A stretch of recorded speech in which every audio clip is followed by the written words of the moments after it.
Welcome to episode 9 of the CALS Report, your trusted source for leadership insights and candid conversations shaping the future of college athletics. I'm Will Reese, co-founder of Next Level Sports and director of CALS since 2011.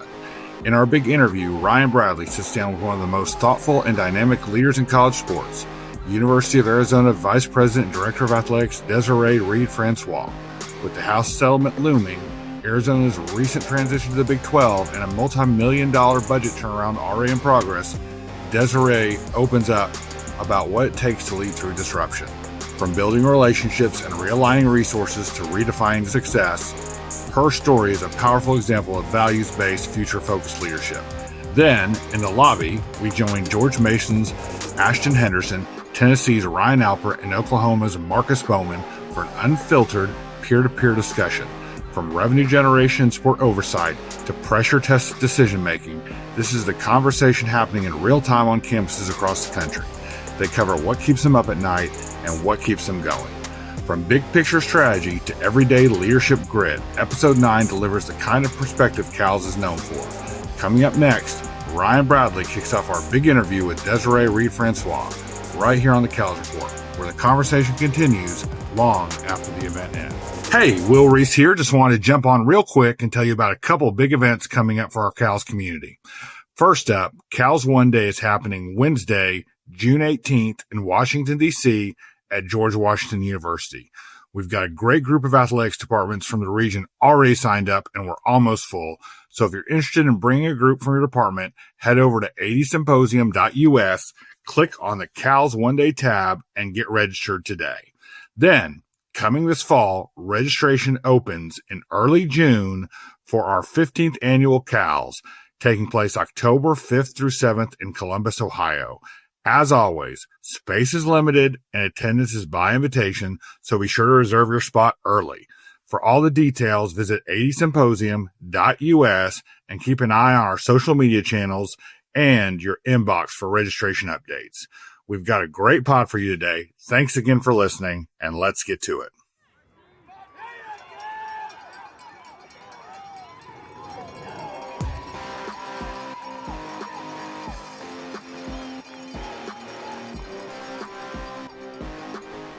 It's time now for the big interview here on the CALS Report podcast. I'm Ryan Bradley, and I'm pleased to be joined this month by the Vice President and Director of Athletics at the University of Arizona, Desiree Reed-Francois. Desiree, how are things in Tucson? Oh, it's beautiful. I'm looking outside my window right now, and the sun is shining, and it is a gorgeous day out here in Tucson, Arizona. Awesome. Well, I want to dive into all that's been transpiring during your tenure at Arizona so far. You just recently completed your first full academic year there in Tucson. Tell us a little bit about the progress you've made and your vision for what Arizona athletics can be moving forward. Well, I'm a proud 1997 College of Law graduate, and I reference that year not to underscore how old I am, but actually it was a really good year in Arizona sports history. We won a national championship in softball. We won a national championship in men's basketball. And so that's the expectation at a place like the University of Arizona. Comprehensive excellence, whether that is on the court, in the swimming pool, on the field, but it's also an opportunity for us to galvanize our community while running a really solid business. This year has been a great one. No matter what, we all have metrics and we all have scoreboards, but in the end, this is a people business. And I'm really excited to see the people come together as a team this year. And that's what I'm looking forward to into the future. But that's also a source of pride, is seeing people work together and achieve more than they ever thought possible. I want to go back to the early days of your time as the athletic director and the onboarding process there in Tucson. What did those first few months look like for you in terms of how you spent your time and how you assessed what was working and perhaps what needed to change? Certainly. Well, I've only been here 14 months, so I can't say I've got it all figured out. We're definitely a work in progress. But whenever I go, whether it was at UNLV or at Missouri or now here at the University of Arizona, I take a pretty simple approach. And you're doing a lot of listening, doing a lot of assessing, just so that you can learn and identify what are those challenges and how can you help move the organization forward. we had a very public challenge, in that we had about a $34 million budget deficit. And we were able to, in that first quarter that I was here. So high priority for me is I had to build some stability. We had to stabilize the budget. We had to provide stability within the organization. We had change not only in the athletic director chair, but also on campus my first quarter, and that our president left, the president that recruited me and hired me. And then, so I was fortunate enough to be a part of the search committee to hire President Garamella, who is fantastic, and really privileged to work for him. But there was a lot of change, not only on our campus, but also nationally. We were joining a new conference in the Big 12. We were, longtime Pac-12 members, and then now all of a sudden we are going to different parts of the country. So there was that change. And then, as you know, there's the House settlement.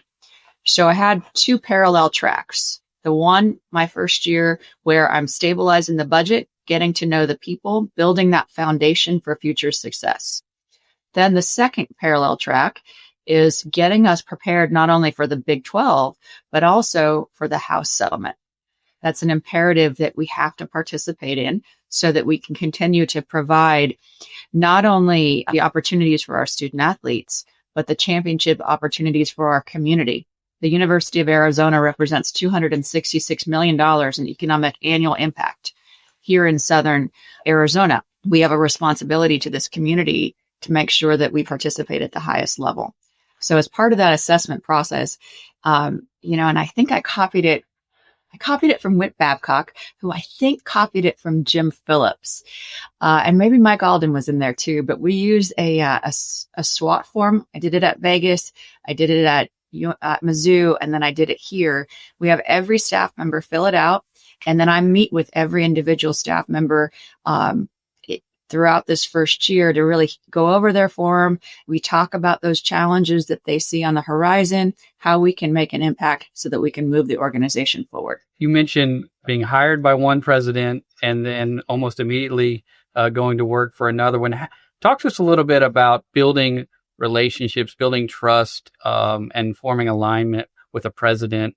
How do you go about that? And how important is that to the overall success of your leadership in the athletic department you're leading? It's critical. But it all starts with transparency. It starts with listening and adaptation. So Bobby was not a president that wanted to have weekly meetings or bi-weekly meetings, et cetera. Bobby was one that you would just pick up the phone. And I was really new with Bobby too. He hired me in, I guess, March of 24. And so I was adjusting to his style. And as the athletic director, that's our responsibility. We have to adjust to our boss's style and our board's style and understand the parameters with which we work. And then coming in, President Garamella, I had to figure out after we went through the search committee, and being on that search committee gave me a little bit of a vantage into what he was like on the front end. And so that really helped accelerate our relationship. But just like any good relationship, you have to listen a lot more. You have to observe, and you have to figure out kind of what is this president's style and how can I adapt to his or her style so that we can move the organization forward. I'm really fortunate in that the value alignment, both with with President Robbins and with President Garamella, is there, because that's critical for the success of any leader and any staff member. You mentioned a moment ago you were a law student at Arizona during what some would call the glory days of Arizona athletics. What are your expectations for Arizona athletics moving forward, and how will you measure success and whether or not you're living up to those expectations, let's say 3 or 5 years down the road? Absolutely. We all have scoreboards. So our mission is very simple.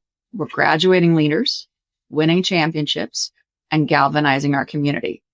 Under each one of those pillars, we have key performance indicators. I want our coaches to look at our administration. And if our coaches are judged on their scoreboards, we as administrators need to be judged on our respective scoreboards and our KPIs. So we just went through a strategic planning process, and we have put together our Bear Down Blueprint, which is our roadmap for how we're going to continue to succeed. You mentioned the golden era. Well, I think golden era is nostalgic, but I want to look at kind of the continuous platinum era, where we are continuing to win championship, to challenge for championships. And each program is on a little bit of a different path, and they're all resourced a little bit differently. And they may have a first-year head coach or a fourth-year head coach or whatever a historical tradition or whatever the case may be. So you judge them each on their respective places in their journey. And then that way I just finished a performance conversation with one of our head coaches. And I always ask our coaches, what is it? How can I help you? What is it that you need for your program to win those championships, to graduate those leaders? And so that we can galvanize our community together. And whenever you're working with head coaches, it truly is a partnership. And I'm very fortunate to work with some great ones. And I've worked with some incredible ones throughout my tenure as well. So I think if you approach it like a partnership, recognize that you don't have all the answers, that you need to listen and respect their expertise, and then create that environment for your coaches to be successful. We're recording this conversation in late May. I think it's important to timestamp that. We're still in a period of fluidity and unprecedented change. As we speak, it seems like the House ruling from Judge Wilkin is imminent. How are you preparing Arizona to navigate this new landscape? What do you think it's going to take for athletic departments to remain sustainable and yet focused on your student athletes and your core mission in the years ahead? Great question. First, when we were putting together our plan for House, we had to make the first decision, are we going to participate? And if so, at what level? And then we had to come up with guiding principles. And ours were very simple. We will be fair, we will be incredibly competitive, and we will be fiscally responsible. And then we had to figure out a way to logically disperse that revenue. Well, we had to figure out how are we going to get the revenue. And so we came up with a myriad of different opportunities, whether it's naming rights, and we have I think there's 7 different areas where we both cut and we added to get to that 20.5.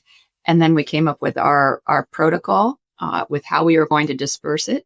And then we went and we had a double check and we compared with, what are some of the industry norms in a space where we don't have industry norms. So you're doing the best you can. And that's why the relationships you have in this business are critical, because you have to be able to call up your colleagues and figure out hey, tell me about what are you doing here? How are you going to approach this? And do a lot of listening, a lot of information sharing. Not that we are, and I have the benefit of being a part of the implementation committee. And so we meet twice a week, sometimes for 2 hours during each meeting. And so I'm able to really understand the theory and help my colleagues on this committee really develop what the protocol and the rules are. And that in turn will also help the University of Arizona. So once we made that decision, had our plan in place, then we had to execute. We hired an associate athletic director for contract management, and Bud Sasser was a former SEC, all SEC wide receiver at the University of Missouri. He went to law school, and then he worked with the collective at Mizzou. And so he had a really interesting vantage. And so his job is to work with our general counsel's office and our respective sports programs and help negotiate or implement those contracts. And so there is a lot that we don't know. And there is a lot that we are developing on the fly. But what I do know is that when the House settlement, hopefully it will be implemented very soon. But once it is, we will have progress. It is not going to be perfect, though. I was just talking to my coaches about this. It will be progress over perfection, and that's okay. And we will adjust as we need to.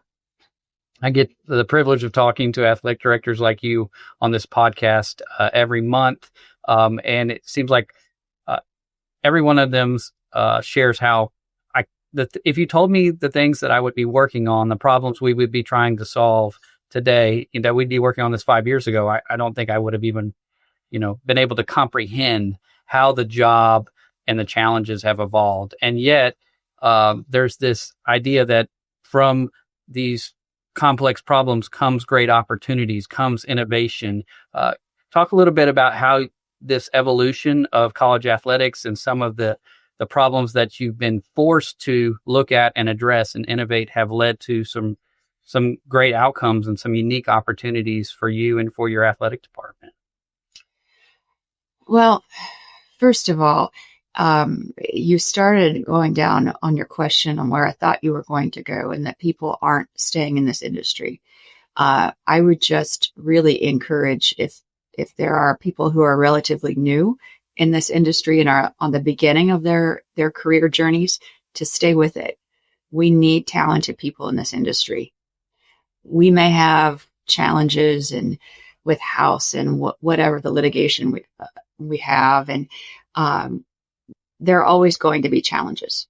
But anything worthwhile is worth doing, and this is worth doing. I would imagine many of the people in your audience are products of the student-athlete experience, and they understand how important that student-athlete experience was to them. And so I would just encourage them not to lose sight of that. Next to the GI Bill, I think that college athletics has provided more opportunities than any other. College scholarships have provided more opportunities than any other endeavor, and it really is an important one. So yes, there are challenges, but we will figure it out, because that's what we do, and we'll move forward. And it is the most transformational time in college sports history. But you know what? We've been through the pandemic. We have 504 young people on our campus. They all have stories. They all have hopes. They all have dreams. They all have challenges. And we owe it to not only my 504 here at the University of Arizona, but the millions of young people who play sports. We owe it to them to figure this out and to move forward in a very values-based and comprehensive way. And we will. That's great. So I forgot what your whole question was. I'm so sorry. I went on a tangent and I got rolling. No, that was great perspective. With that perspective, wanted to get your thoughts on how this transformational time in college athletics has forced you to innovate. It's forced you to address problems that otherwise perhaps, would have stayed on the back burner, and how you and your staff have approached that and maybe embraced these problems as opportunities and seeing positive outcomes for you, for your student athletes, for your university. We probably would have gotten there at some point, but I think the rate of change has just accelerated like in no time in history that we've ever seen.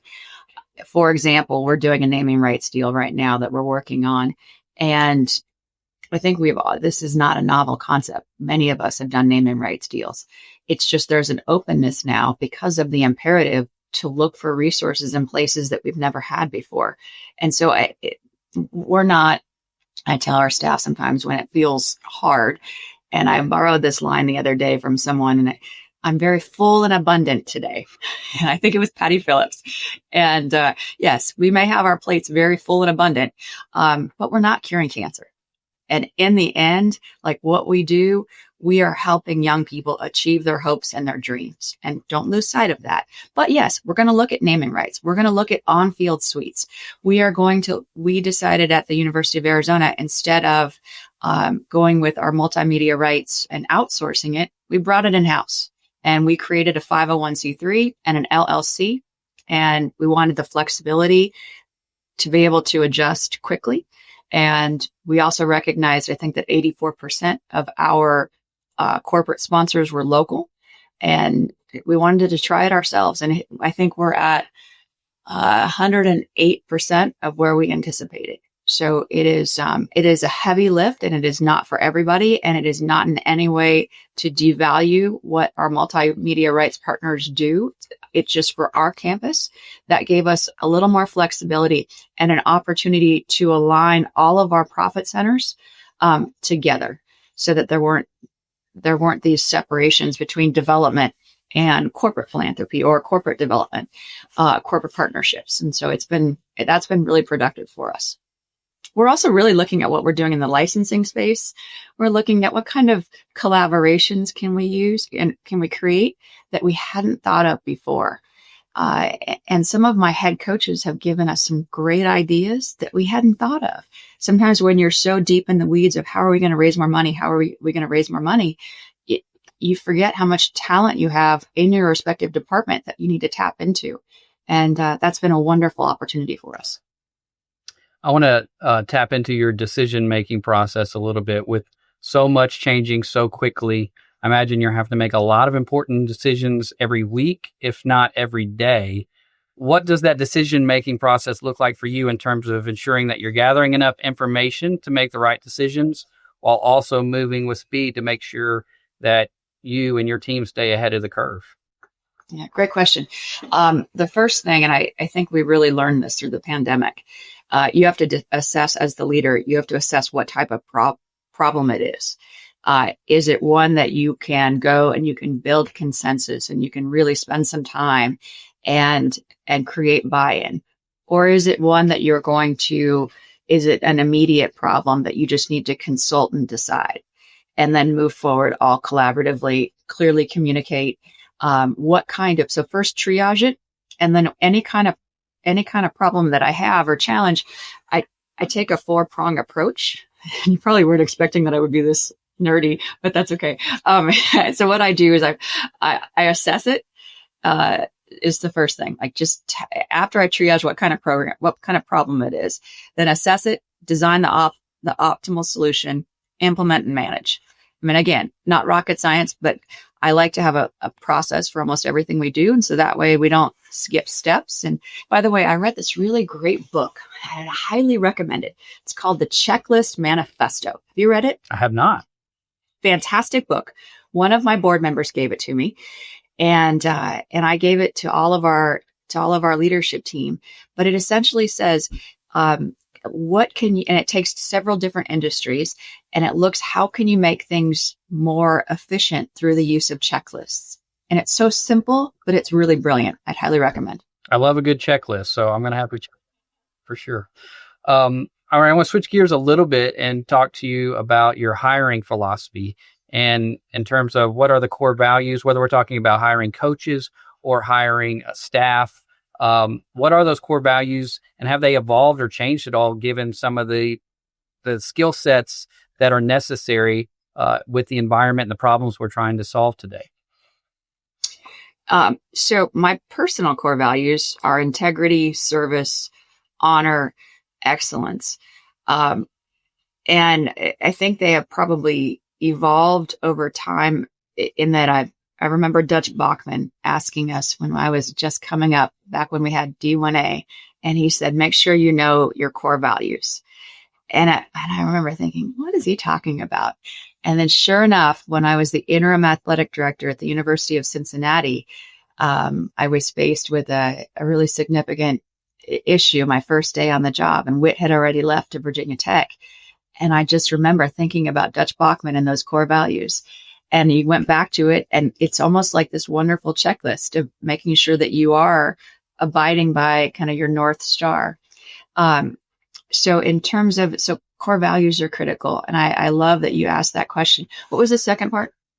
What are the core values you're looking for, the non-negotiables when you're hiring staff, whether it be a senior staffer or a head coach? Sure. Whenever we're hiring staff, we talk about high, low, high. High character. And for us, character is defined as selfless, smart, hardworking.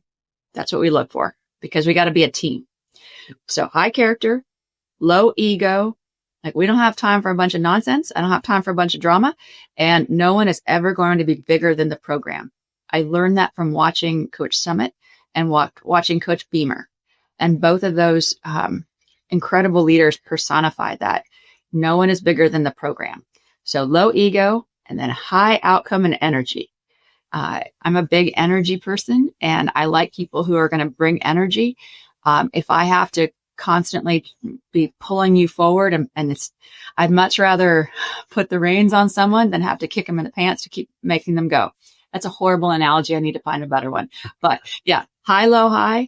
And then whenever it comes, and so that doesn't matter what position it is, if it's an assistant development director, if it's a head football coach, if it's a defensive coordinator, high, low, high. And then the second piece, whenever I'm hiring a head coach, And I'm in the middle of a track search right now. There's 10 characteristics that we go through, and those have continued to evolve over time. And the most recent one I've added about 2 years ago was the ability to thrive in the modern era of college athletics. This is a different space and different skill. What works today or what worked 10 years ago doesn't necessarily work today. And you have to be able to adapt. And I think this modern era, it's a different skill set than what we've seen in my past. If I can, I'd love to have you kind of walk through that process for hiring in application or a case study. Let's use the Dennis Gates hire at the University of Missouri a few years ago as an example, since we both have that common background in Columbia.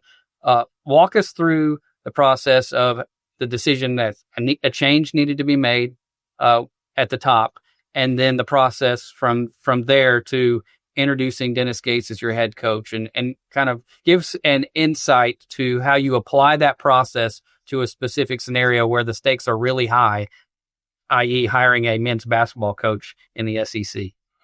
Certainly. So this year, when we hired Dennis, first of all, it was a remarkably difficult, probably the hardest professional decision I've ever made, was to make the transition with Coach Konzo Martin. Konzo Martin is a great man, high integrity.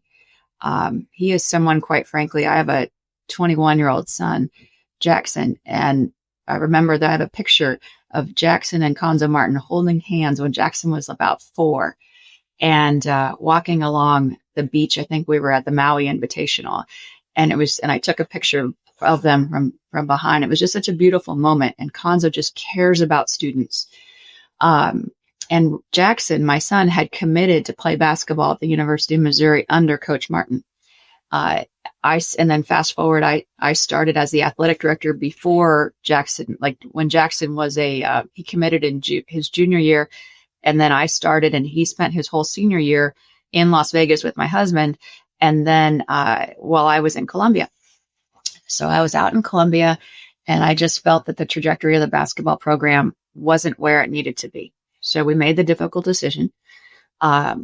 We communicated it with Coach Martin. I communicated it with them, and we had been talking throughout the year, so it wasn't a surprise. And then there were 5 other openings in the Southeastern Conference that year, so 6 total. So it was a very competitive landscape. I tend to go relatively quickly, and I had been doing research throughout that year when we started realizing this was probably going to go south. But before we went out in the marketplace, I think it's critically important that you do preparation on the front end. Preparation not only before you even get to the who might be available, preparation and assess what it is that your school needs at that moment in time. And then once you've identified those characteristics, then you can start looking at as to who is available, who fits your school, and importantly, who is going to say yes? What are the parameters with which you are going out in the marketplace? Each school has a different set of parameters in terms of who has decision-making authority, who needs to be involved in the decision. And so knowing that on the front end and being very clear what those expectations are, what those limitations, what those opportunities are with all of your key stakeholders is critically important. And that will be the determinant of your success in that hire, because you want to have not only a great search process, but you want a great runway for your head coach to come in and be embraced by their community so that he or she has that opportunity just to fly. So build as long of a runway as possible, and you do that with the front end preparation work. And then you go get aggressive in the marketplace. And I remember I offered Dennis the job. I interviewed some coaches via Zoom, but he was the only one that I offered the job to. And I had seen him. I had watched a lot of tape, a lot of interviews. It's amazing what you can do now with YouTube. And I had talked to a lot of people that knew him, a lot of really random connection points. And so then I go and I fly out to Cleveland. offer him the job. I flew commercial. And then I remember, like I said, there were 5 other schools in the marketplace, and I knew several were talking to him. And then my flight got delayed, and I didn't want him. So I was talking with his agent, and I'm like, I swear I am not like leveraging. I'm not trying to play games. I am just stuck. And I even went so far as took a picture of the flight information, and I sent it to Will Reese, who's wonderful. And the good thing is I had a trusting relationship with Will Reese already, and he knew how much I wanted Dennis. And so I flew out on Friday, offered him the job. His wonderful wife, Jocelyn, and their family, they were waiting for Jocelyn to drive in from Columbus, Ohio. So she gets there, and we wanted her to be a part. And then it was just a beautiful moment. And then our board was not going to meet until Tuesday. And for the contract to be fully valid, the board needed to approve it. And so I stayed in Cleveland, Ohio, and I practically moved into with the Gateses. And I was not going to leave him until I got him on the airplane, both he and Jocelyn and their beautiful family. So the only time I left Cleveland, Ohio was to drive over to Detroit to go see Keegan O'Toole, who was a wrestler, win the national championship. And then I drove right back and went and checked in and say, okay, I'm going to hold off my other colleagues in the Southeastern Conference because I'm going to get you on that airplane. And we did. And Dennis Gates is a man of great character, has done a phenomenal job. And I am so excited for him to cut down nets and hang up banners and be invited to his student athletes' weddings. That's a great story. Thank you for sharing that. When you get to that last part and you're talking about, all right, we've got an agreement in principle, but we've got to get to Tuesday when the board has the communications guy, my anxiety levels start to rise during that. We've all been there. I want to ask you about what your communication strategy looks like in the midst of such an intense and heavily reported on, scrutinized coaching search like that one. How do you maintain confidentiality while also keeping the right people informed and bought into your process along the way? Well, we have to be clear on the front end that people will be putting things in the marketplace and not always for the most altruistic reasons, right? People may be using your search to leverage. They may leverage whether it is a job that they currently have, that they want, or even to try and get you to interview them, et cetera, et cetera. So you have to recognize that's going to happen. You can't stop every social media rumor or everybody putting out whatever they're going to put out. It is what it is. But when it starts to get a life of its own, that's when I am in a search, I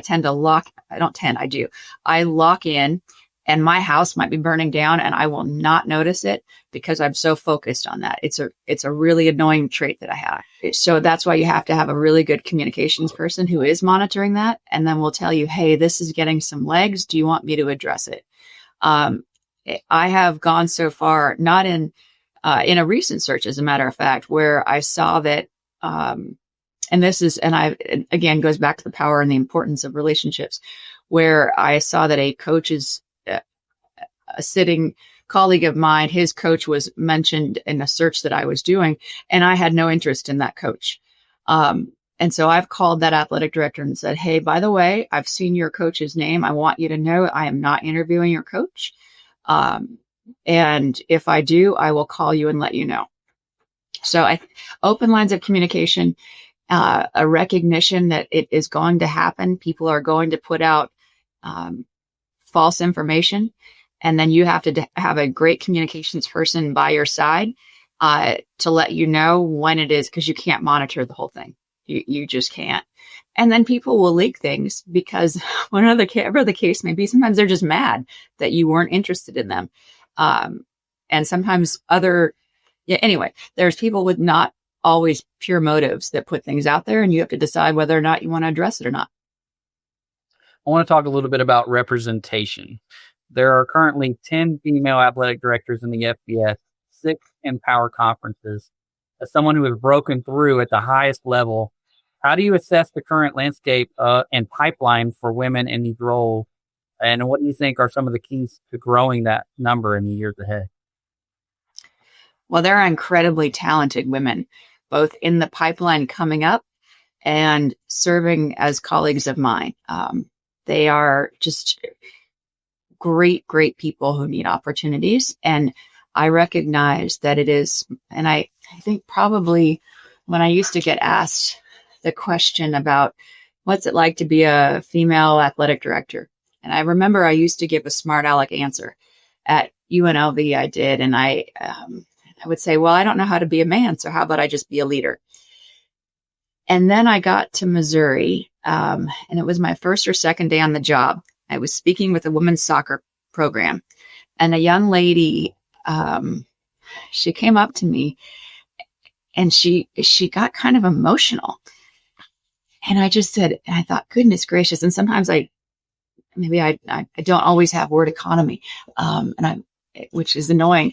And I thought, what did I say? And I asked her, and I said, have I said something to offend you? And she said, no, I just never thought like a person like me could do what you do. And she was Mexican as well. And I just thought, I need to be a lot more thoughtful when I get asked that question, because it maybe not because I am special, but I'm just a regular person like everybody else.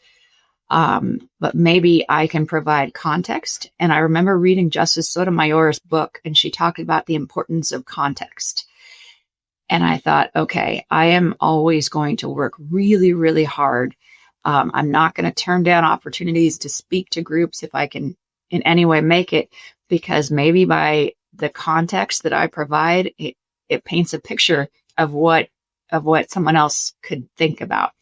So my hope is that my future granddaughter is not asked, what is it like to be a female CEO? She's asked, what is it like to be a great CEO? And you have to do great work. Like, make no mistake about it. We have a responsibility to not only our 504 student athletes, but we have to do great work because we have a responsibility to keep that door open and bring others along with us. That's really good. So who would you say are some of the most influential mentors in your career journey, and how has their guidance shaped the way that you mentor others? My mother first. She taught me the importance of she painted a picture of being a strong leader. My dad and my grandfather taught me my love of learning. And my grandfather, he was 101 when he passed away, and he spoke 23 languages, played tennis every day until 2 weeks before he passed away. And that love of learning I definitely have from my father and my grandfather. My brother every day paints a picture of resiliency and strength. And then from a professional standpoint, Jeremy Foley taught me the obsession with details, and that you can be comprehensively excellent. And Debbie Yao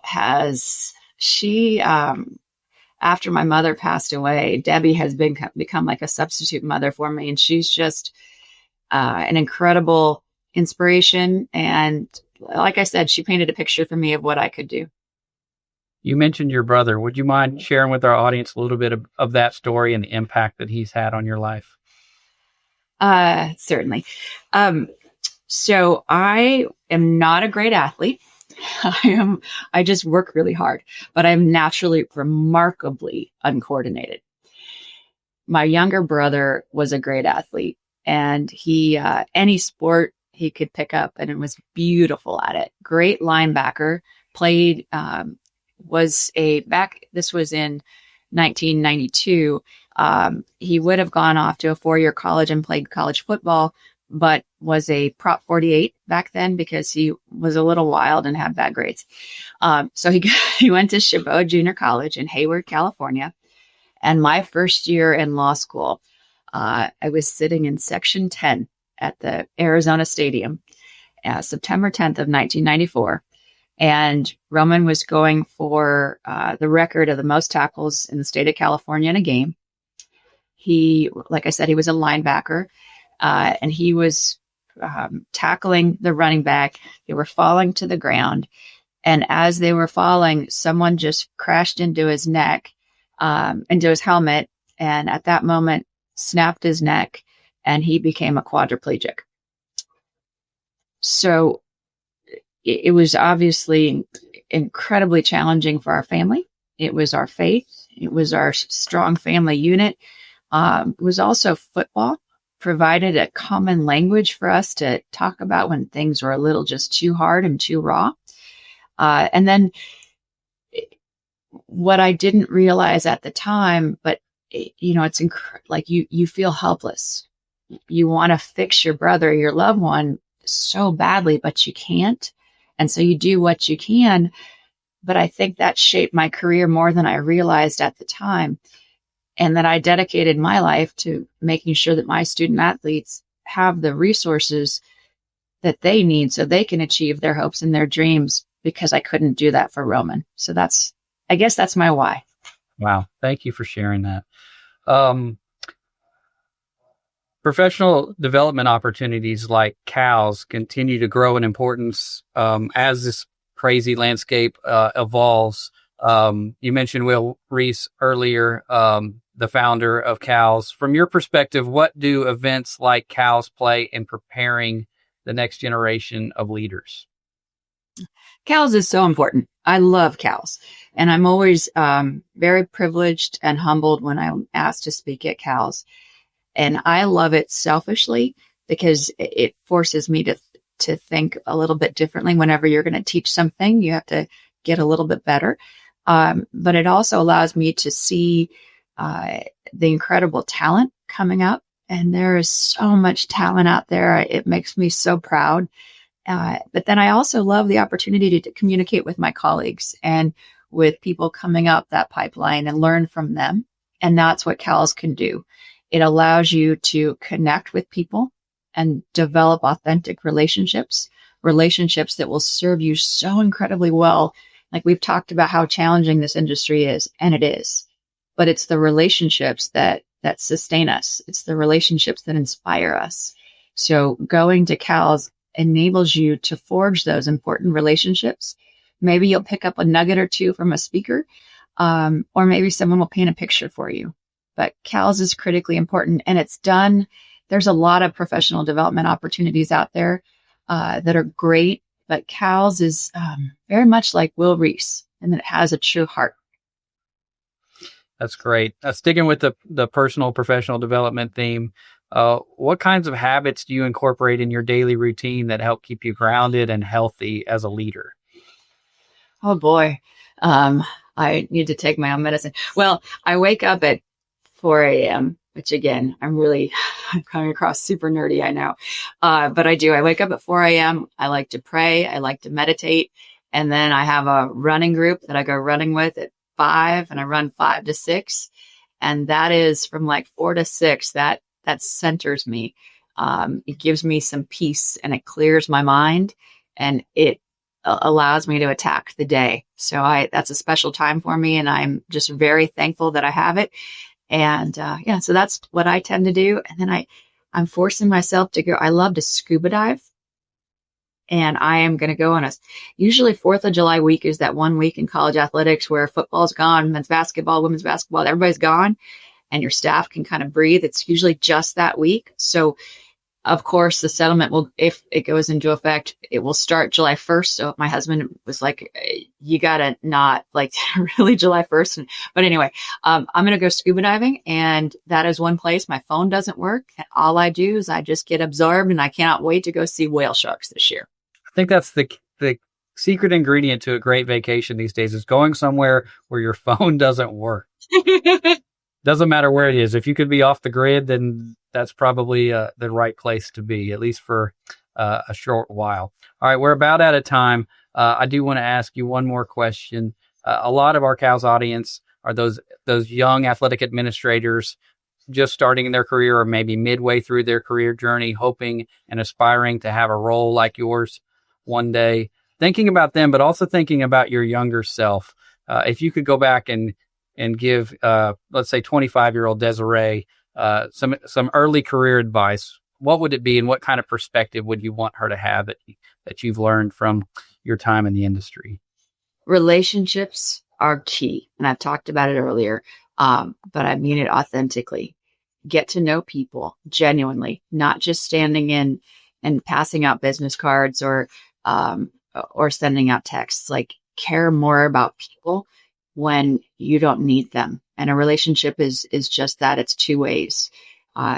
When someone is going through something hard with their family, and maybe their dad just had a heart attack, or maybe their son has cancer, write them a note, because you never know in those little moments. I know from speaking from experience, with my brother's accident, or when my mother passed away, like, those little notes really matter.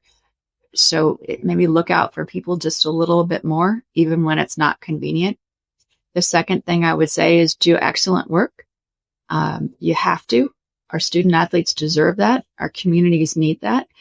And you will feel so much more confident when you know, and you will develop your authentic voice when you know you have given absolutely everything that you have, and you've done your absolute best. That's where the true confidence comes from. And then the third thing I would say is, be courageous. This is a great industry, but it's a competitive one. And, it takes a little bit of courage and a little bit of audacity. So be bold, be courageous, and get to know people. I think that's a great place to end it. Desiree, thank you so much for your time. Thank you for your candor in this conversation, and for your continued investment in CALS and the CALS community. We appreciate all you do.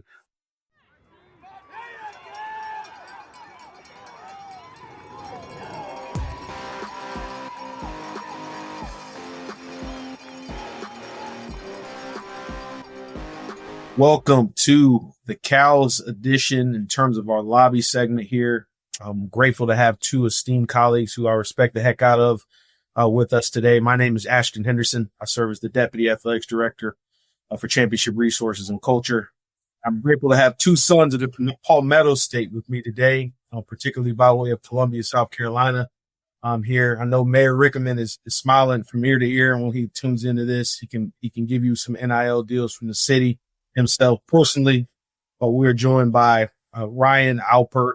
He's a Senior Deputy Chief Revenue Officer at the University of Tennessee. But we have Marcus Bowman, who serves as the Deputy AD for Business Development and Revenue Generation at the University of Oklahoma. Welcome, brothers. Welcome. Glad you both are here with me. Excited to be here. I apologize if you can hear the alarm in the background. When anybody hits the transfer portal at Tennessee, we do an all facility fire alarm so we can go figure it out. Y'all must be hitting that alarm a lot these days, or we all are probably. No question, gentlemen. Grateful to have you both. What Ryan didn't tell the listeners, you just had a faculty senate meeting, so that's why the alarm's going off. Truly. They're coming after me. No doubt. But no, we're just going to have a real conversation around some topics, which I'm really excited about. But before we jump into it, I know both of you being from Columbia, South Carolina, I got to know, what's your favorite restaurant? Marcus, we'll start with you. Then Ryan, come on the back end. We'll go from there. Man, it's great being with you guys as well. And I'm a simple guy. It's amazing, though. I haven't been in Columbia or lived in Columbia for over 20 years now, which is just crazy. But one of my favorite spots that I used to go to was Rush's. I don't know if they still have them there, but I used to be a hot dog basket guy, no slaw, extra fries. So you can never really go wrong with a good Rush's joint. Awesome. Rushes, like Rushes? Like Rush's. Okay. Like Rush. About. He knows what I'm talking about. All right. Cool. My wife, every time we go through there, whether we're going home this weekend to baptize our second child, and she will make sure we get a Rush's basket and a milkshake, without question. I'd say Bojangles. I mean, like a chicken biscuit. Man, I go on the road, when we get back to South Carolina or some, now they've kind of expanded to different spots, but back in the day, that was my go-to spot. Their honey mustard is to die for. Awesome, gents. I appreciate it. I spent some time in the upstate myself, in the Palmetto State. We'll keep it PG. I was at Clemson. but we'll keep that for another time. But with that being said, again, the lobby segment of the CALS report, jumping right in to what we're here to discuss and talk about, just real conversations. First thing, obviously, Ryan, we'll start with you. I know a Rocky Top. What is one thing that's being kind of socialized right now on your campus? And Marcus, you can answer that same question after Ryan finishes up. But just one thing, what's everyone talking about right now? Yeah, I mean, I think that the easy way to say is, house, what's going on with the house case and revenue share, and how does that impact our campus? How does that impact, our overall athletic department? I'd say that's number one. And then secondly, it's a full campus system conversation. Unique to us is this entertainment district. How does it integrate with campus? What are the financial metrics of it? What will, the faculty senate I just heard from, what type of meeting spaces will faculty have in there? Our fans want to know how they're going to access condos. But every time we jump on a Zoom or a meeting about it, there's representation from more offices than I ever anticipated. And I'd say it's a very common conversation, which is sometimes a relief, as challenging as the problems are with that project, to not have to talk about house or revenue share or that implementation. And so I enjoy the bifurcating those two topics quite a bit. What's ironic is a lot of the same stuff going on here at OU. Obviously, we're all share the same underlying big topic of what's going on with the house. And I could talk a little bit more about that, but we're also embarking on an entertainment district of our own here in Norman, which we're very, very excited about. We're probably a little bit behind where Tennessee is, but we feel great about where we are and kind of where we're heading. I think as it relates to the house, I think just thinking about, kind of how the new future of college athletics is going to look and how you position your teams in these new worlds to be successful. Obviously our industry is looking a lot different. It's changing rapidly. We're all just trying to keep up, and you're trying to find that right balance of not trying to react too quickly, but still being proactive, but not being too proactive where you got to end up reversing a lot of things back. So finding that balance has just been an extreme challenge, if I'm being honest. Yeah, you're not alone, gents. I feel kind of the same thing. Obviously here at Michigan State, really everything you're into. I think the best thing is, like you said, Ryan, having a breath of fresh air to step outside the house and talk about other things that are going on and pertinent on campus. And to Marcus, your point, kind of not where Tennessee is, but socializing conversations around what do revenue streams and additional streams look like on our campus. So it's good to know, even in the SEC, we got Big Ten problems too. We're all in the same boat, which is great. But with that being said too, really thinking about the places we've been. I looked at you both's career paths and just unbelievable journeys for both of you in different institutions. One thing I admire about you both is in terms of what you've been able to do with serving the communities and all the places you've been and how you've tied that back into the larger scope of the plan and infrastructure, what you're building at both institutions, which is really cool. But one of the things that I want to hear from both of you, and I'll dovetail and join in, is as it relates to kind of your leadership principles. Speaking of how they remain consistent regardless of the institution level and or how they've evolved or where they are. So, Marcus, you want to start us off there?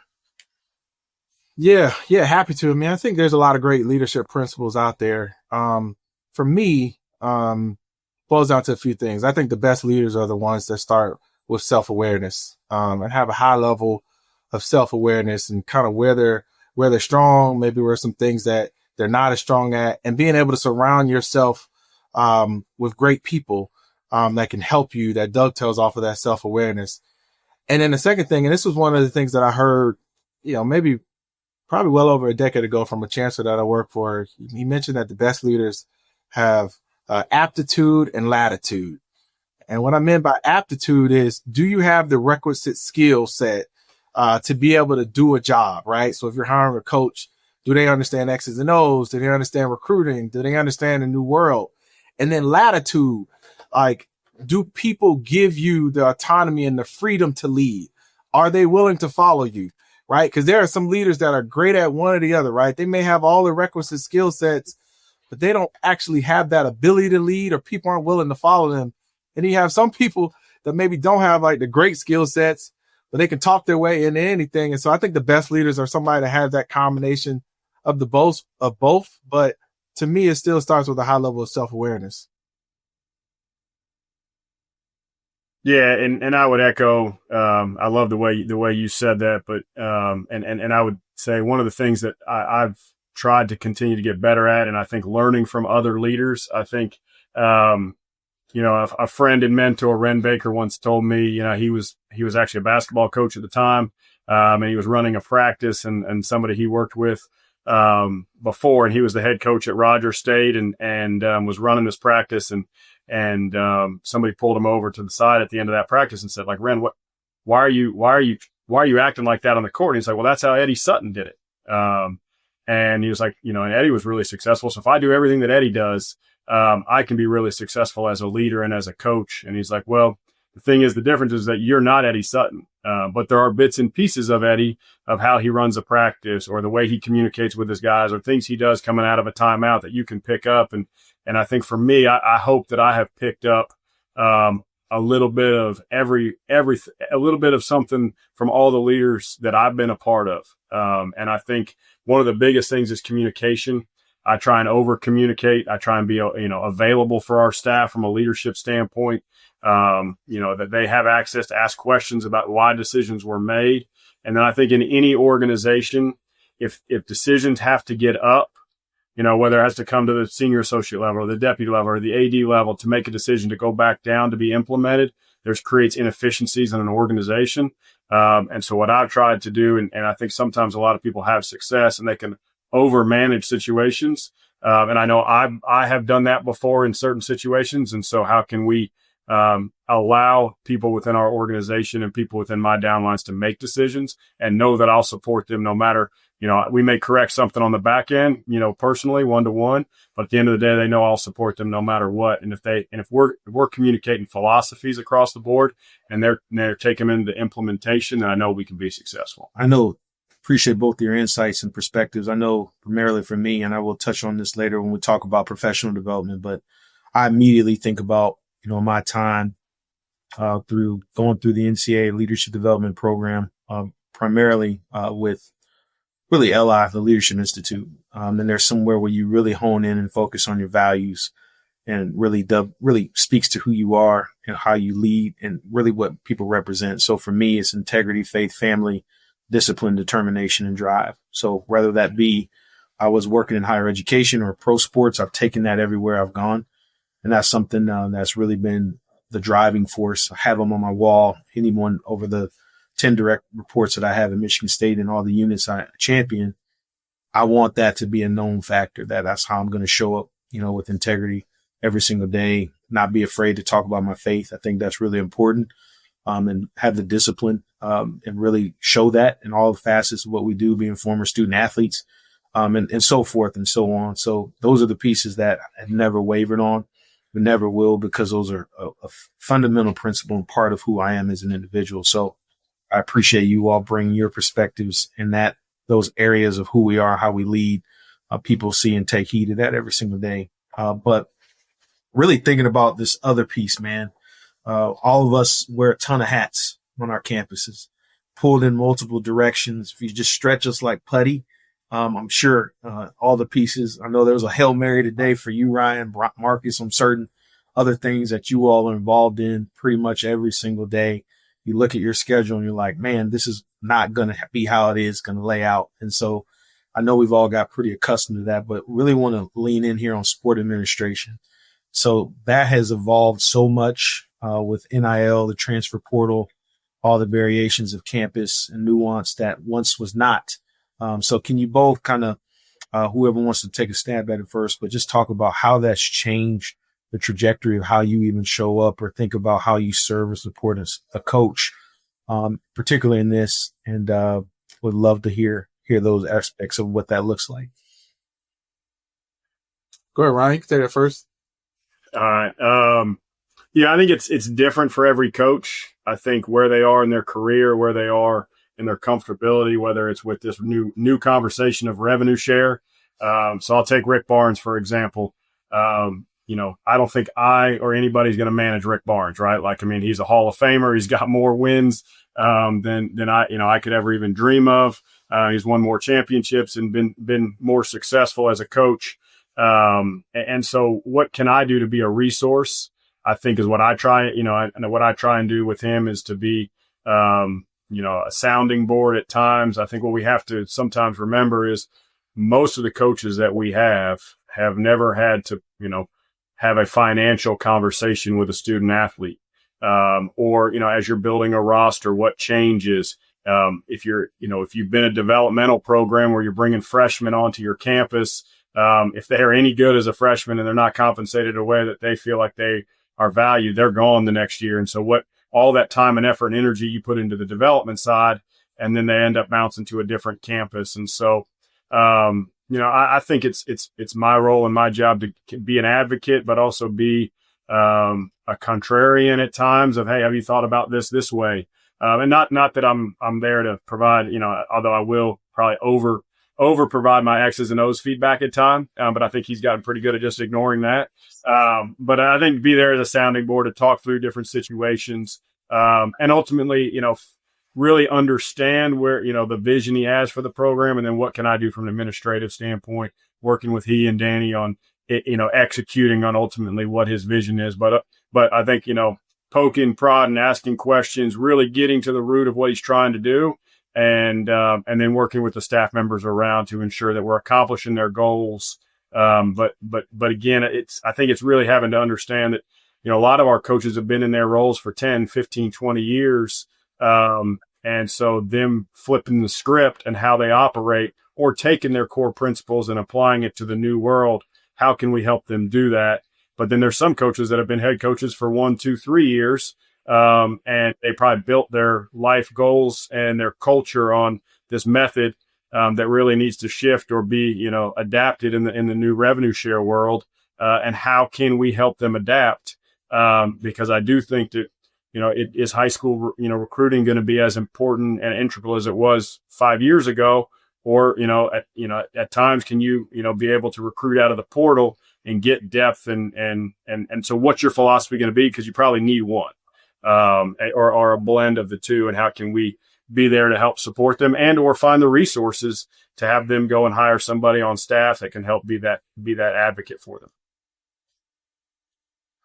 Yeah, I echo all of those sentiments. I mean, I think our job as sport administrators has changed so drastically, and how we have to approach day-to-day conversations. We're probably approaching conversations of things that even we weren't necessarily trained in per se, as it relates to actually being able to build rosters and have some of those conversations that Ryan was referring to. But I still do believe that, at its core, it's still about being open and honest, about expectations, how you define success, and then ultimately how, as a sport administrator, you position those particular sports and those particular coaches to achieve that success. So while our jobs have certainly shifted and changed a lot in terms of like what's kind of the thing that's keeping us up at night or what's keeping them up at night, certainly it still comes down to the fundamentals of, can we have open, honest dialogue about what success looks like for their particular program? And then how do we make sure that we figure out the roadmap to get there?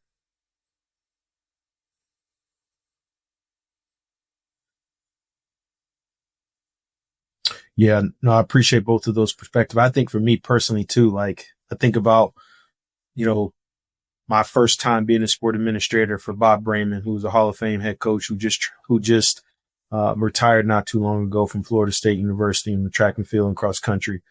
Still keep in touch to him to this day. I learned so much from him. I was a spoiled football student athlete, so I never saw what it was like to be dealing with head count sports, or what does that mean with financial aid and all those aspects when you're crunching numbers and pieces of that and what that means. So I learned a lot of those intricate details from him.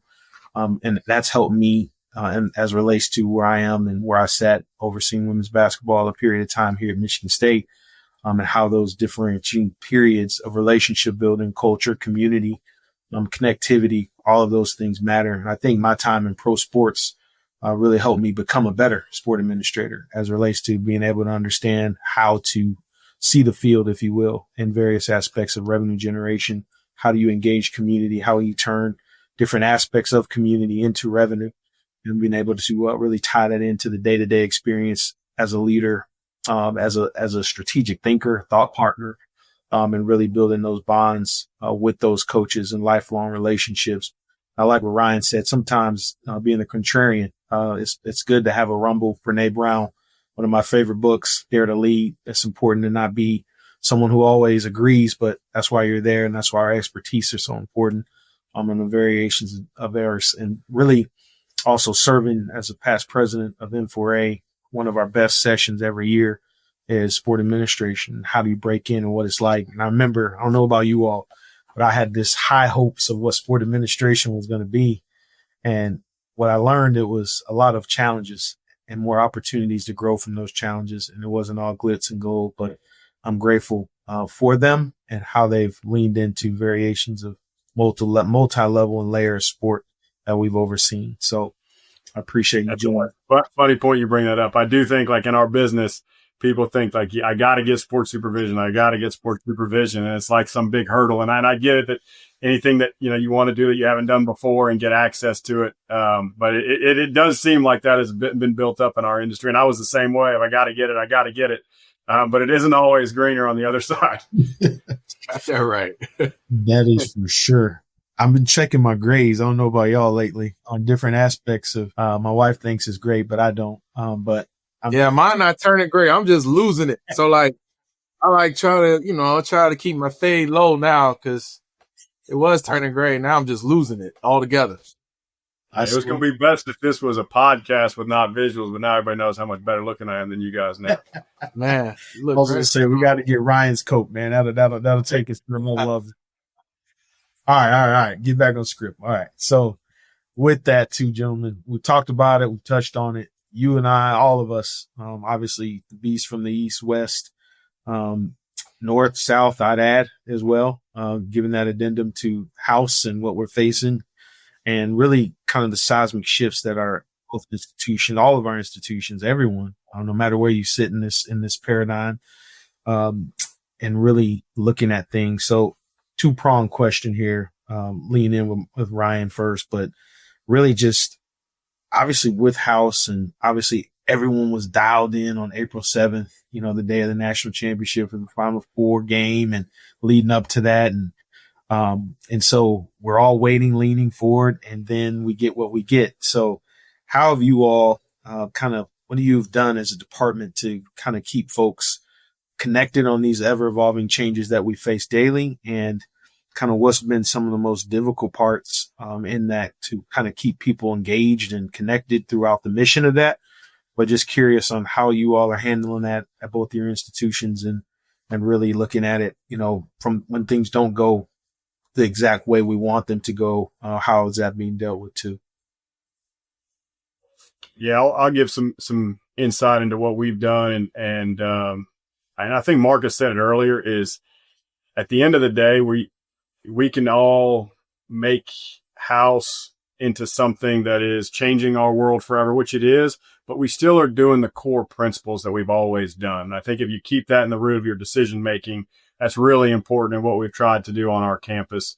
The other piece is we have tried to update our staff and our coaches practically, but not, and intentionally, but more periodically. Let them continue to coach, let them continue to recruit. And then up until like the past 6 months, we've probably been had more open dialogue, but let us figure out what's going on with house, what's going to be implemented, how does it impact you?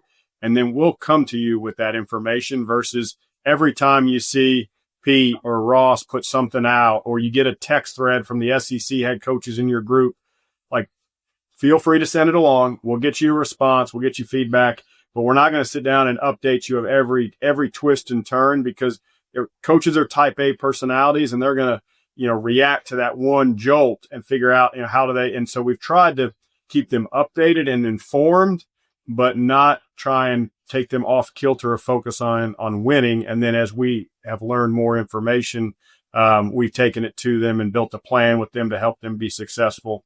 And I'd say the challenge is when to communicate, how to communicate to not create just complete turmoil and questions, but also for them, not only the coaches, but your staff. You got entry level folks on your staff that read stuff out of, Dellinger puts something out, they read it and think that are they going to have jobs tomorrow? And so I think it's being able to provide confidence with enough information. And then I'd say the biggest challenge right now is where these roster limits go, and how, we've had coaches making offers. The signing period was 6 months ago. Kids are planning to come to campus this summer to begin training and for all sports, and to not have any clarity or finality to that's challenging. But I also know that, the legal teams on both sides, there's a lot of things to work through. Yeah, I echo a lot of that. What we try to do here at OU is kind of, as I mentioned, stay as proactive as we can in those discussions, but not get too far out where we have to retract a lot of things that we're saying. So even in our discussions, being very clear that it is a fluid situation, it is dynamic, and it is changing constantly. Even dating back in the fall of 24, we were having sit down individual meetings right after kind of the first preliminary hearing happened, kind of in the summer, early fall, and going through, we had a one-on-one individual meeting with every head coach, talk to them about kind of where we saw them at roster wise, what we were going to be able to do with a new world from a scholarship perspective. And if they were a sport that might be subject to some revenue share, we were sitting down and having those conversations as well. And so we had those back in the fall, and the world has continued to evolve and has continued to change. And we've had to have some additional conversations with some coaches where maybe some things have changed a little bit, and we've had to be very open and honest. They're not always easy. As a matter of fact, at times they're very challenging and very difficult when you have to go back and have a conversation with the coach with something that's changed. But you got to be humble. You got to be real. You got to be open. And continue to let them know that this is an ever-changing, fluid situation. And I think kind of the most challenging thing, and it's kind of how we're all talking about this. I've heard this saying of like living in this maybe world, where they say like a yes is good, a no is bad, a maybe is worse. And right now we're just all living in this maybe world where it's like, well, maybe it's going to be this, maybe it's going to be that. And I generally believe that most people can take information, even if it's difficult information, if you're able to give them the information, and that's what it is. So even if you have to say, no, we can't do this, or even when you're delivering good information, yes, we're going to be able to do this. But I think, constantly kind of living in this world of change, in this world of maybe, is making this a challenge. The only thing that I think keeps me somewhat sane is that I know that you two are dealing with it too. Everybody in our league is dealing with it. So like anytime I hear from my coach, when they tell me that all their buddies at Tennessee, all their buddies at Michigan State have figured this all out and their sport is way ahead of us, I know that's not true, because I'm probably could text one of you guys and find that out very quickly that they dealing with the same thing as us. Man, if we had the receipts to show those aspects of really delineation of actually being true to that, right? Of what you just said, spend a lot of time doing that too, Marcus, as well, to make sure we're mitigating and really pushing that out. I think one thing I'll shed a light on, to not belabor the conversation, but for us, it's just, obviously we're talking about this daily, but I'm grateful a small group of us get together every Wednesday and just talk about it and just lay it out, of what and how it's going to impact everything. We're not just thinking about those aspects that we all know, kind of those three buckets, but how's it, our head count, our staffing, all the pieces in the department that we have to prepare for. Obviously being very clear about, where we are from a financial and fiduciary standpoint of what can and cannot be done, or what we've done in the past will be the maybe world we're living in, which is so true around that piece. And so I'm just grateful that what I do know is I remain hopeful and optimistic once this pieces are rolled out and figured out, or whatever they're going to be, that we are going to be better for it, and we'll have the systems, and leaders like yourselves and us will be prepared at what this next iteration is going to look like and what college athletics will become, which I know we're all excited about to an extent, and know the best is yet to come once more guardrails and opportunities are put in place for us to be successful. So more to come there. But one thing we do know with this times and opportunities and the proliferation of assets and resources and collateral, we have to think outside the box and thinking about different rev streams and opportunities that are thinking about how you've kind of implemented those on your campus. And both of you have alluded to it already throughout the course of this conversation around what that's looked like, what it feels like. I'll just give 2 examples that we've done in Michigan State. One of the things I'm really grateful for is where I sit. I'm able to try things and fail fast and do it in a way where there's no judgment, just looking at for the right opportunity to strike, because we all know any and all good deals, if you have strategy and opportunity and implementation, it can work. And so 2 of the things I want to highlight from an example, and then I would love to hear from you both, as we launched a program, an initiative last year called Spartan Iron. Spartan Iron is this competition style, 40-yard dash, 3-cone, all these vertical jumps. Put yourself back in the form of a student athlete. We had a price point in our area where we benchmarked various opportunities, and to leverage this as a revenue stream for our department to grow our competitive excellence fund. And so with that, had a very outpouring of support in the community, and it was an awesome launch, and it really got some community partners involved to help us really think outside the box of how we make this better even next year. And then coupled with that, we had an event called Community Sweat, which we invited the community out in our stadium, and really charged to do yoga, bar, and some other activities in Spartan Stadium, which the community, obviously the communities we serve, love our teams and are ingrained in who we are in our facilities and all those pieces. So both of those events were huge successes, and it was an outside of the box revenue opportunity for us, not to just go to the same donors and the same kind of pieces of what that looks like, which we know donor fatigue, no matter where you sit, particularly in this day and age, is strong. And so it's those types of initiatives. I'm already thinking about oversee our nutrition area. What would it look like to have our own version of Spartan Chef, and have a celebrity cook and different things of just thinking outside the box. Although we may have to pay an athlete to be there, that with their name, image, likeness and pieces, but keeping those ideas on the back burner of what can generate revenue, and how we can think outside the box to bring different revenue streams to our campuses. So I'd love to hear from you both on what do those look like at Tennessee and Oklahoma. Marcus, I'll let you kick this one off. Yeah. So I think for us, I think the first thing I think we all don't need to lose sight of is still, are you doing a really good job at the core things that still drive the most revenue? Right. So we still want to make sure that we're spending a lot of time on, are we strategically pricing our tickets? Are we strategically marketing our ticket sales? Are we, do we have great programs, and are we adding a lot of value to what we're providing for our donors so that we're able to maximize that all important philanthropic support? And so I want to be clear that we got to make sure that we don't lose sight of those things. With that being said, every day we have a Rev Gen group, and we're talking about outside of the box or different things maybe that we haven't been as strategic in maybe in the past.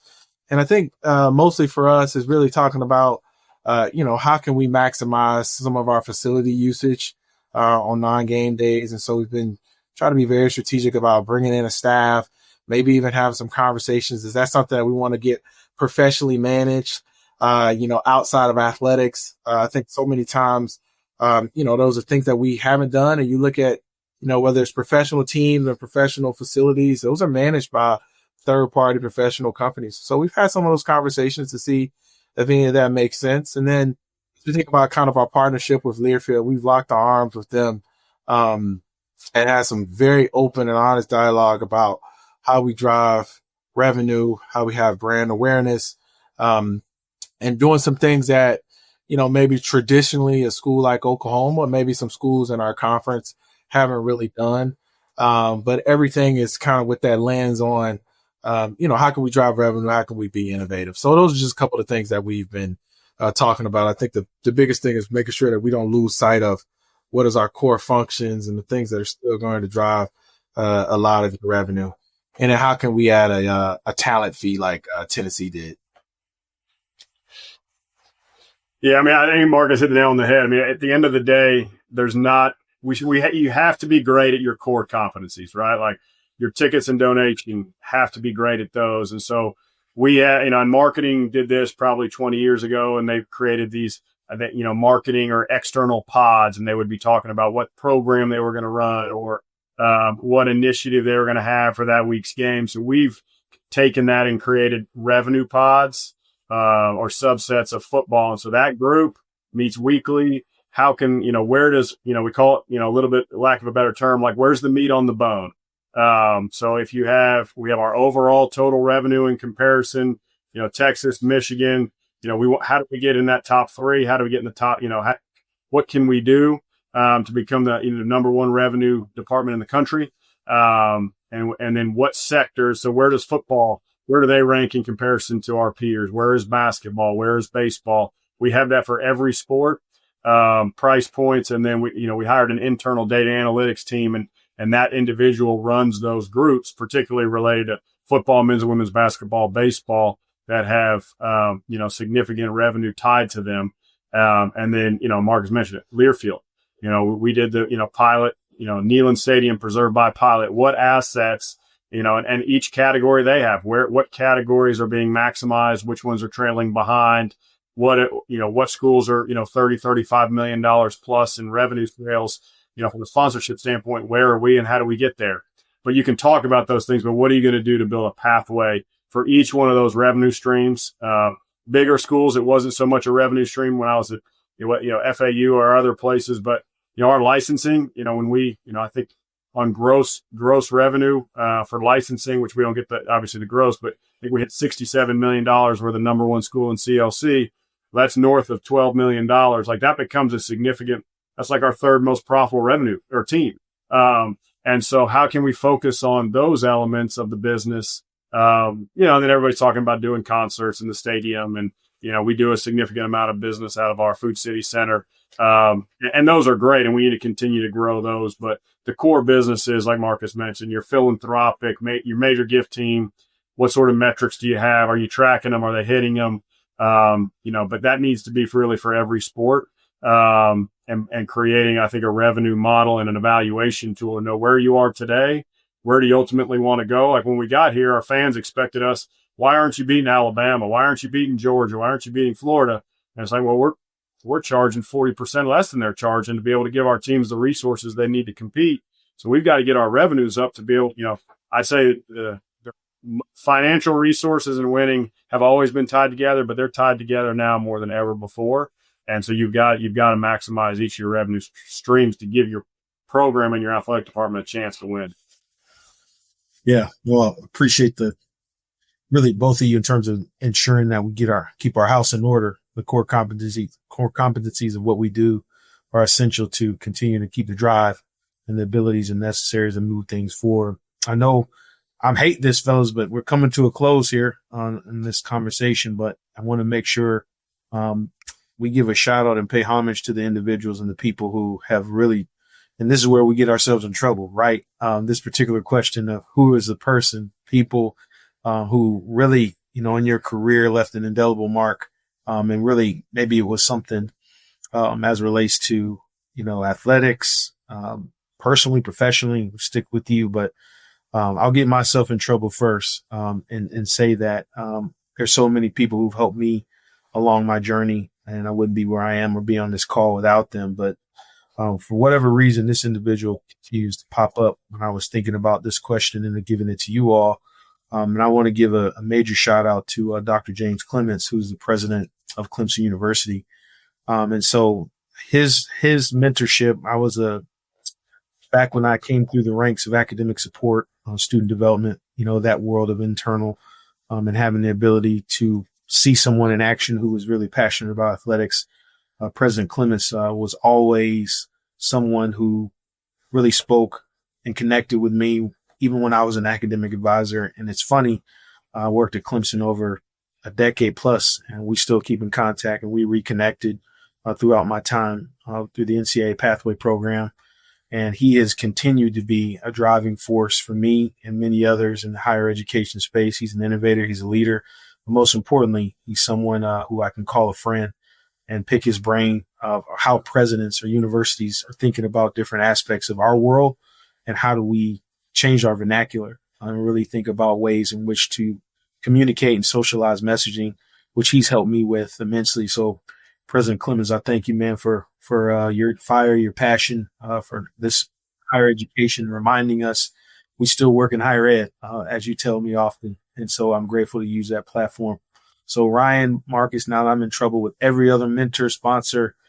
Folks, would love for you to join me once you name your folks or your person or whoever that is in your lives. Good, Ryan, you want to go first? Again? I'll do it quickly. I mentioned him earlier, but I think, it's always been I wouldn't be where I am today if it weren't for great people that have invested in me, both personally and professionally. I took a leap of faith when I left the University of South Carolina and took a full-time job at the University of Memphis where I knew nobody at all.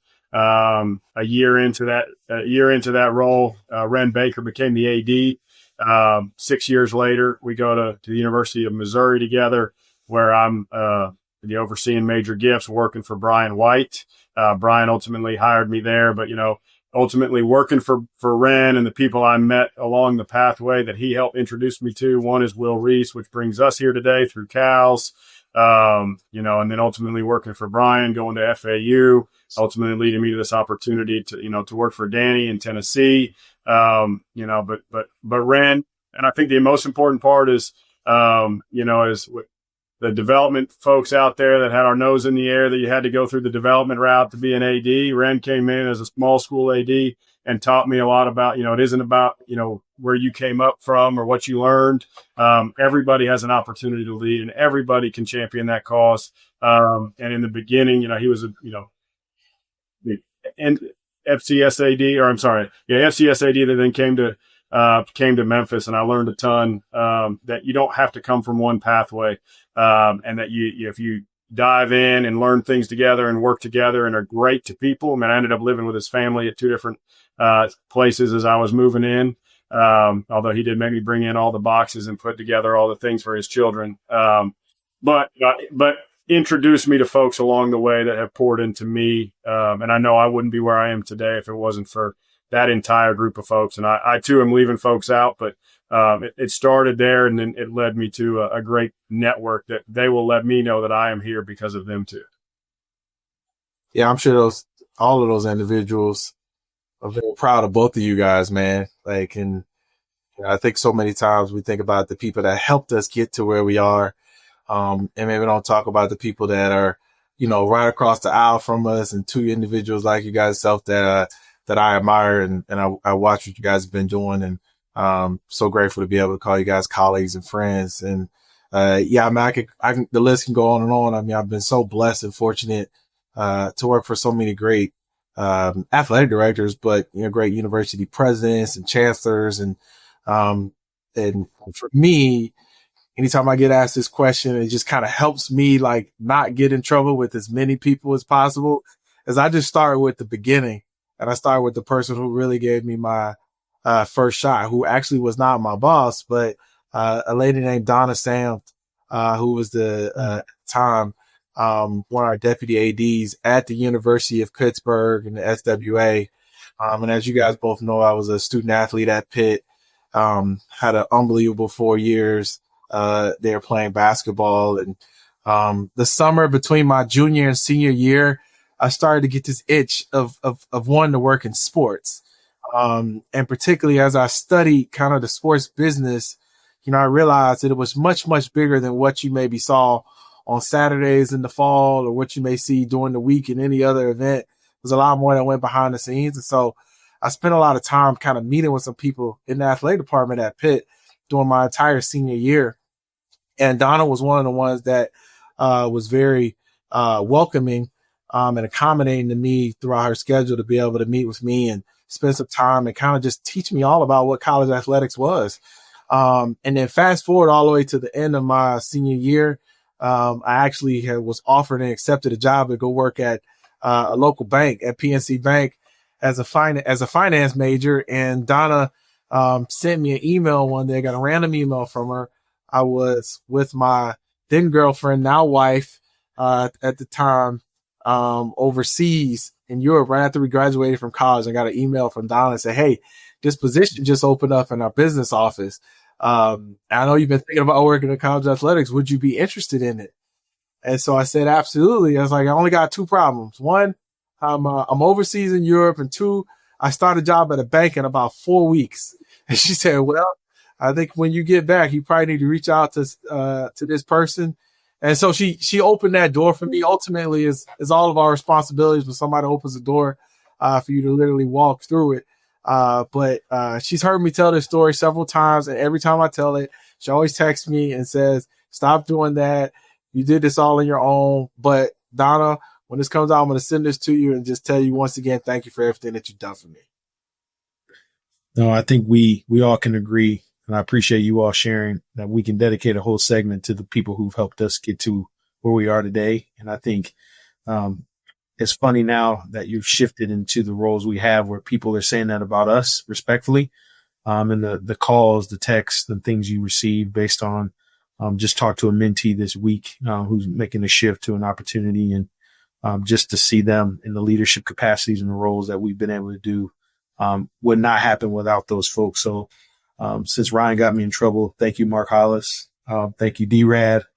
Thank you, Stan Wilcox. And thank you, Randy Spetman, for all you do and have done for Mr. Henderson. So with that being said, we'll transition to our last question of the day. And really, I've thoroughly enjoyed this. Again, just a reminder for those who've tuned in late, you are listening to the lobby segment of the CALS report.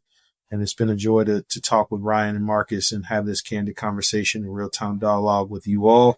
But we've talked about it, but really talk about professional development in spaces where you are, and what are some of the things that have been instrumental or integral into your growth and development. Obviously, none of us would be here without CALS and have not met each other at those intentional conversations where we've been able to connect in the lobby, no pun intended, but also different spaces and places that we reside. So, Marcus, you want to lead us off on any professional development or pieces that you appreciate and also that you manage up, down, across to ensure your team are getting involved in as well?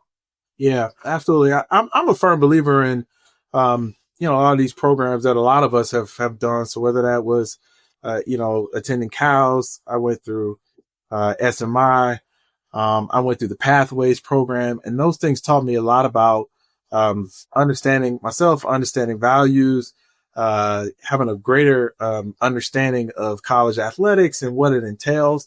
It introduces you to, as you aspire, it might introduce you to search firms. It might introduce you to university presidents and chancellors and other athletic directors that you might aspire to be. And I think those things are critically important. But one thing that I would add, and I kind of touched on it when I was talking about you two, I think so many times we get focused on and enamored with trying to connect with people that are in positions that we want to be at, or connecting with people that are positions that we aspire to be. And like I said, I think that that's great. But what I always encourage, younger folks or folks that are just maybe getting into the business or growing, is make sure you get to know your colleagues that are at your level and that are across the aisle. Because for a lot of reasons, obviously I could probably go on and on about, maybe some of the business ideas that we exchange. Ryan and I, we exchange so many different business ideas, but I think it's just critically important for you to have other individuals that are going through what you're going through, and people that you can lean on and that you can text, you can call, maybe when you're having a tough day, maybe you're looking for some advice on how to deal with a particular situation with a coach, or how to manage up or how to manage down. And so to me, and then those are also individuals that candidly, as you grow and as you're looking for opportunities to be a senior leader at a place, they're usually calling somebody that maybe knows you. They're not just always calling the athletic director. So to me, I always encourage people to make sure that they spend time, having a network of individuals that are growing in the industry and growing in the business, just as themselves. So I think that that's critically important as it relates to professional development. Yeah, I think Marcus hit the nail on the head. I think value-based leadership training is crucial. And CALS has started a program where they do an on-campus event, CALS One Day. And we programmed it out with Will of leaders, from the region. But a lot of the leaders that spoke on these panels were coming from our campus and our current day department heads. And the amount of feedback that we received from all the way through our staff, top to bottom, of that was, the best leadership training, the most exposure. So we have tried to, we always talk about building your bench on your campus and how can you have great talent. So if somebody does leave or, it's next person up. And I think what we have really been focused on is how can we create those cross aisle conversations. We've got some really talented folks on our staff that are leading that, of how can we create CALS or NACDA for Tennessee. And also bring in people like our Brady Hart, who's our head of development, deputy athletic director. He does a great job of bringing speakers in to his staff once a month, where it's across the aisle professional like Marcus coming in doing a Zoom and talking about their career, what they've done in their career, what they've accomplished, what were their paths, what other leadership trainings do they do. And so learning from each other within your department, I think, we don't do enough of that. It's about, hey, I need to call Joe C and figure out his pathway. Well, Joe's path is very, none of us can go replicate that now. So who can we talk to that's going through some of the things that we're going through? How can we learn from them? And a lot of times that person is on your campus, or that person on your campus can connect you with somebody at another campus. And I think as you progress in your career, I know, like, my wife has enjoyed, meeting Marcus's wife at SEC meetings and knowing that, as much as we're going through this, spouses also go through it at times, and the challenges that we face, and being able to connect with one another. I think that helps you as much professionally as much as it does personally. And as of recent, I think we get inundated with our athletics professional development. For me, just one, I listened to How I Built This on NPR, Guy Raz, who goes and interviews CEOs from other companies, their little 35 or 40-minute segments. And sometimes I'll pick companies that I know of and just listen to their stories, how they created the company, what sort of things they did, the challenges that they met along the way, and how they overcame them. And then like to be able to share some of that back with our staff at times. Because I think we get so inundated with our industry, and here's, the D1 ticker this, or here's this move that's going on here, versus a lot of our challenges are just, we tie them to the logos and the helmets, versus, the real world and the real, business is also facing some similarities. And how can we bring those business practices to our campuses? Yeah, I love what you both said about, the peer-to-peer. And I've been very intentional about doing that more as of late, going through these programs. As you mentioned, Ryan, the value-based leadership and initiatives that we've been very, very fortunate to lean into. But what I've gleaned from that is these relationships. And so really fertilizing and really pouring into the next generation of leaders, which is us. And I'm grateful to call you both friends, colleagues. Respect the heck out of you, even though you're in the SEC. We'll leave it at that. But no, seriously, though, really have the utmost respect for you both. Thoroughly have enjoyed this time together today. Learned a great deal about the Sons of South Carolina, I can tell you that, and really taking it to another level. But thank you both for being who you are. Thank you for leading the way you do, and thank you for the opportunity to pour back into our listeners who will listen to this lobby conversation on the CALS Report. So appreciate you both, and thank you all for tuning in today. Thanks for joining us for episode 9 of the CALS Report. We're grateful to Arizona AD Desiree Reed-Francois for an honest, powerful, big interview. From navigating change and building trust to her why that drives it all. Her leadership is a reminder of the impact values-based decision-making can have, even in the most complex times. And a big thank you to Ashton, Ryan, and Marcus for a standout lobby segment. Diving into real-world strategies, shared challenges, and the mindset it takes to lead in the evolving world of college athletics. To our guests and to each of you listening, thanks for being part of the CALS community. Your work matters, your leadership matters, and we're honored to walk alongside you on this journey.